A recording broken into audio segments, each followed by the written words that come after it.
Assalamu alaikum. Here we are with the second part of lecture number 9. In this part we will discuss about the direct method to find analytic function, that how we can find directly a function is analytic or not. So let us start. A working rule for finding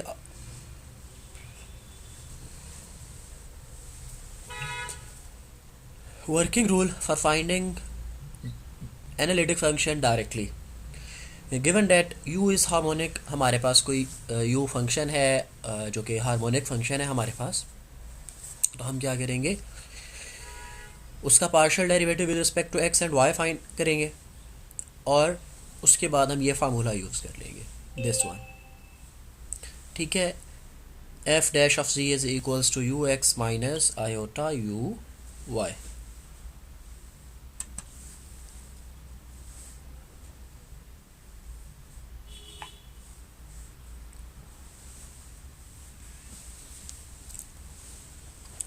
इस equation में put करने के बाद हम क्या करेंगे, उसको integrate कर लेंगे. जैसा कि मैंने आपको प्रीवियस लेक्चर में भी बताया कि integration is the reverse process of derivation. Integration is the reverse process of derivation. तो आप जब किसी डेरिवेटिव की इंटीग्रेशन करते हो तो आपके पास ओरिजिनल फंक्शन आ जाता है. जैसा कि ये फर्स्ट डेरिवेटिव है एफ डैश ऑफ जी, आप जब इसकी इंटीग्रेशन करोगे आपके पास एफ ऑफ जी आएगा. क्वेश्चन है आपके पास, show that the following functions are harmonic and find analytic function whose real part is the given function. कहता है कि आप शो करो कि ये जो आपको फंक्शन गिवन है ये हार्मोनिक फंक्शन है, प्लस ये शो करो कि इसका जो रियल पार्ट है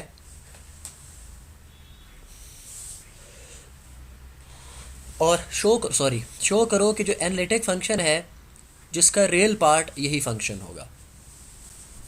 तो इसका with respect to x derivative ले, साइन का derivative cos, with respect to y लेंगे sine as it is, cos का डेरिवेटिव साइन हाइपरबोलिक वाई.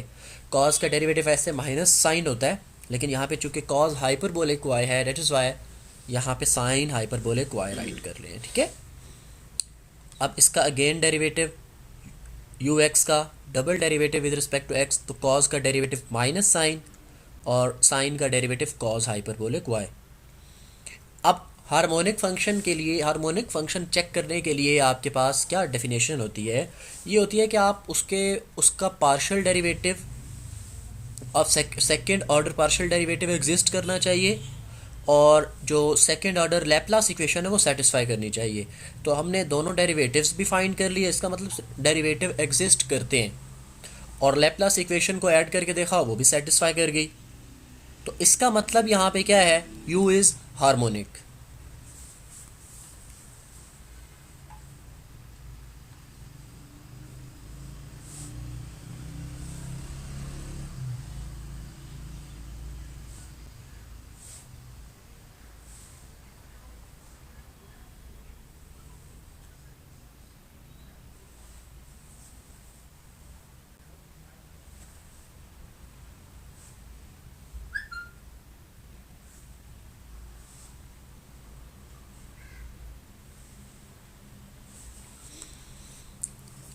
तो ये आपके पास प्रूव हो गया कि जो फंक्शन है वो हार्मोनिक है.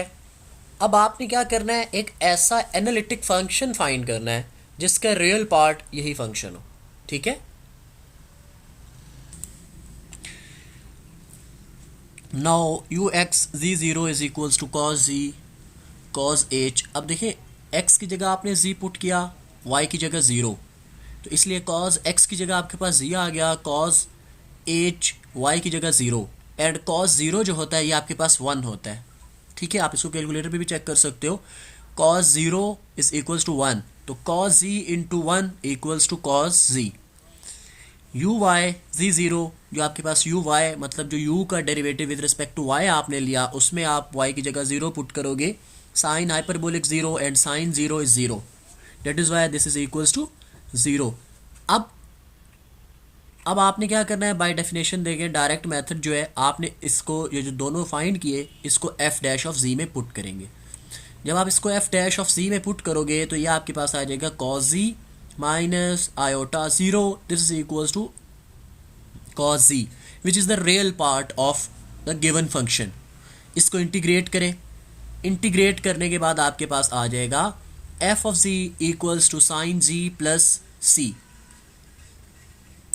नेक्स्ट आपके पास क्वेश्चन है find an analytic function in the disc. This is disc. Find an analytic function in the disc z minus 1 mod of c minus 1 less than 1 whose real part is log x square plus y square square root and is harmonic. हमने एक analytic function find करना है जिसका real part ये होना चाहिए और वो फंक्शन हार्मोनिक होना चाहिए. ठीक है, तो हमने अज्यूम कर लिया u is equals to log of x square plus y square square root. u is equals to log of x square plus y square power 1/2. Log का हमारे पास लॉ होता है कि जो भी फंक्शन की पावर होती है वो लॉग से पहले स्टार्ट में आपके पास आ जाती है. u is equals to 1/2 log of x square plus y square. अब आप इसका इस फंक्शन का u is equals to 1/2 log of x square plus y square with respect to x derivative लोगे. और लॉग का डेरिवेटिव क्या होता है, जब भी आप फंक्शन का डेरिवेटिव लेते हो तो जो फंक्शन है वो डिनोमिनेटर में आ जाता है और फिर लॉग के बगैर डेरिवेटिव. तो 1/2 ऑलरेडी डिनोमिनेटर में है, 1/2 into x square plus y square और एक्स स्क्वायर प्लस लॉग के बगैर फंक्शन का derivative with respect to x ले रहे हो तो एक्स स्क्वायर का डेरिवेटिव 2x, वाई स्क्वायर को एज अ कांस्टेंट डील करेंगे वो आपका वैसे 0 हो जाएगा. तो ux आपका 2 को 2 से कैंसिल करें, x over x square plus y square आएगा. सिमिलरली आप uy आपके पास आएगा y over x square plus y square. अब आप इस ux में ये ux ऑफ xy है तो इसकी जगह आपने क्या पुट करना है z0 and then put z0 in u of y. आपके पास 1 ओवर z इंटू 0 आ गया. फिर आप वो इक्वेशन राइट कर लोगे.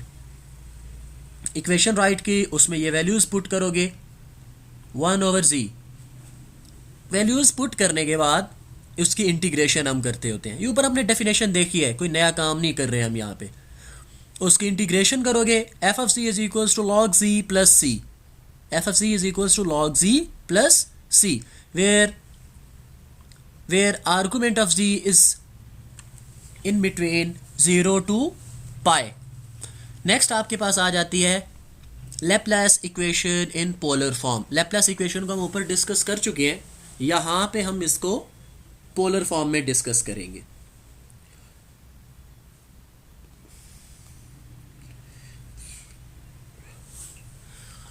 तो the equation curl square u over curl r square plus 1 over r into curl u over curl r plus 1 over r square curl square u over curl theta square is equals to 0 is called Laplace equation in polar form. Laplace equation in polar form. This is the Laplace equation in polar form. अब इसकी derivation हम देखते हैं. ठीक है, तो इसकी derivation में क्या है, as we know that C Cauchy-Riemann equations in polar form are. अब Cauchy-Riemann equations को इन पोलर फॉर्म में आपके पास एक ये होंगी curl u over r equals to 1 over r curl v over curl theta curl v over curl r minus 1 over r curl u over curl theta. इनको आप differentiate करोगे. ये first derivative already first order derivative आपके पास है जो C R Cauchy-Riemann equations हैं, ये ऑलरेडी आपके पास फर्स्ट डेरिवेटिव की फॉर्म में है. अब इनका आप सेकंड डेरिवेटिव लोगे. इक्वेशन 1 और 2 को आप अगेन डिफ्रेंशिएट करोगे तो आपके पास इक्वेशन 3 और 4 आ जाएंगी. अब मैं यही डिफ्रेंशिएट कैसे करना है वगैरह वगैरह ये सारी चीज़ें मैं दोबारा से नहीं कर रहा. मैंने सारी एक्सप्लेनेशंस यहाँ पे राइट की हुई हैं तो होपफुली आप सारे इसको देख सकते हैं. Differentiate equation 2 with respect to theta. ठीक है, आपके पास 3 और 4 आ जाएगी. अब आप बेसिकली तो प्रूव इसको करना चाहते हो ना ये. ठीक है, ये सारी वैल्यूज़ आपने फाइंड कर ली, इनका सम इक्वल्स टू 0 होना चाहिए.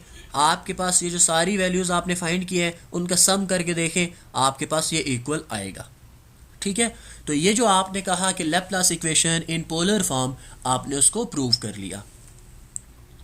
नेक्स्ट आपके पास इससे रिलेटेड क्वेश्चन आ जाता है कि prove that u of r theta is equals to r n cos n theta is harmonic and find its corresponding conjugate and an analytic function f of ji.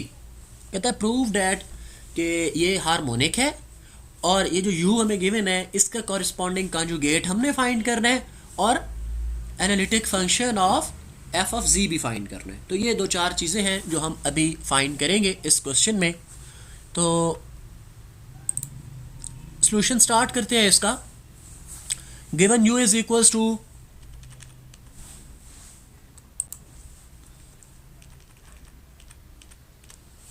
u is equals to rn cos n theta। Then इसका first derivative लिया, partial derivative with respect to r। अब cos n theta आप यहाँ पे as an constant deal करेंगे, r आप यहाँ पे एज एन वेरिएबल डील करोगे, ठीक है। पावर स्टार्ट में r n minus one cos n theta comma इसका सेकंड अगेन इसका डेरिवेटिव लें। पावर स्टार्ट में n into n minus one, power reduce होगी cos n थीटा। अब आप u का with respect to theta derivative लोगे और पोलर फॉर्म आप जो polar Laplace equation in polar form है उसको राइट कर लोगे, ठीक है जी। जब राइट कर लिया इसको हमने इक्वल्स टू जीरो प्रूव करना है। लेफ्ट हैंड साइड चूज की, curl square u over curl r square आप फाइंड कर चुके हो, curl u over curl r आप फाइंड कर चुके हैं, curl square u over curl theta square हम यहाँ पे फाइंड कर चुके हैं। ये सारी वैल्यूज़ आप यहाँ पे पुट करेंगे और इसकी सिंप्लीफिकेशन इक्वल्स टू ज़ीरो आएगा। और ये क्या प्रूव करती है? Second Laplace equation of second order Laplace equation अगर आपके पास ज़ीरो की इक्वल हो तो ये प्रूफ होता है कि जो आपका फंक्शन है, जो गिवन फंक्शन है, दैट इज़ हार्मोनिक फंक्शन। अब आप इसका कॉन्जुगेट फाइंड करोगे तो कॉरस्पॉन्डिंग कॉन्जुगेट आप इसकी सी आर इक्वेशंस निकालोगे। Curl u over r equals to one over r curl v over curl theta, ठीक है जी। Curl v over curl theta r को इस साइड पे आके आपने मल्टीप्लाई करवा दिया।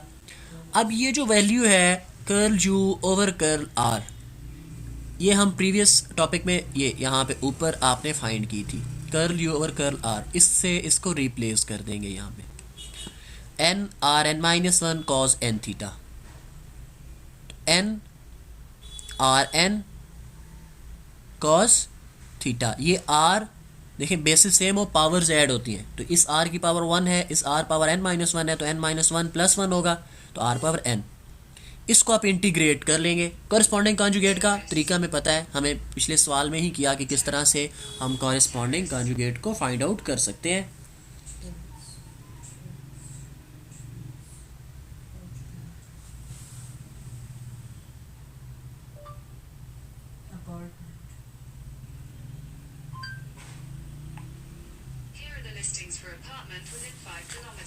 इसकी इंटीग्रेशन करोगे आप। इंटीग्रेशन जब करेंगे तो क्या है जी, v इक्वल हो जाएगा n r n with respect to theta हो रही है तो सिर्फ कॉस की इंटीग्रेशन, कॉस की जो इंटीग्रेशन होती है ना वो साइन होती है और जो एंगल उसका होता है वो डिवाइड हो जाता है, plus g r some constant of integration. जब भी आप इंटीग्रेशन करते हो हमारे पास कुछ कांस्टेंट ऑफ इंटीग्रेशन आता है, ठीक है। Curl v over curl r equals to n r n minus one sine of theta plus g dash of this. Again आप दूसरी सेकंड जो सी आर इक्वेशन है उसको लेंगे, यही प्रोसीजर आप इस पर अप्लाई करेंगे। इस प्रोसीजर को अप्लाई करने के बाद आपके पास ये सारी इक्वेशंस आ जाएंगी, n r n minus one sine n theta plus g dash of r equals to minus one over r into minus n r n sine n theta. This implies g dash of r is equals to zero, वो वैसे भी हमारे पास constant है और यही चीज़ है। अब next आपके पास ये भी आपने फाइंड कर लिया, this is the conjugate of you, conjugate function of you. Last जो है वो आपने फाइंड करना है एनालिटिक फंक्शन। क्या फाइंड करना चाहते हैं जी? एनालिटिक। अब f of g is equals to u plus iota v, f of g is equals to u plus iota we.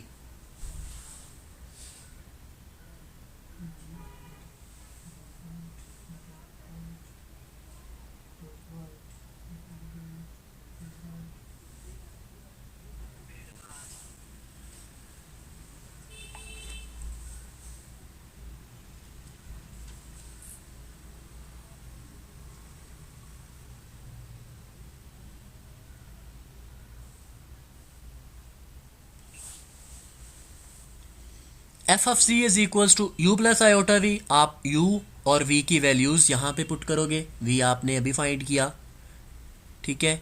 Are n cos n theta plus iota r n sine n theta plus C, तो कोई ना कोई constant है, iota into C one कोई constant होगा।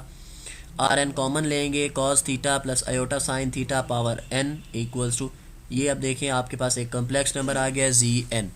आपने वो start में हमने जब डिस्कस किया था शुरू वाले लेक्चर्स में पोलर फॉर्म को, तो ये वो चीज़ है। तो आज का लेक्चर हमारा यहाँ पे एंड होता है।